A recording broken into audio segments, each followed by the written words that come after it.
স্বার্থপর রে, বড়ই স্বার্থপর।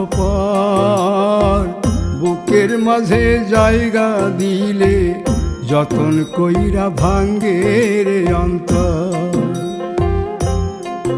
মানুষ বড়ই স্বার্থপর রে, বড়ই স্বার্থপর।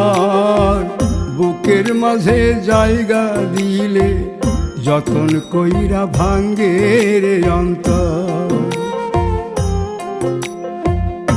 অচিনা এক জংলা পাখি যতন কইরা বুকে রাখছি, বুকের পাজর ভাঙ্গা সে যে সাজায় অন্যের ঘর রে, সাজায়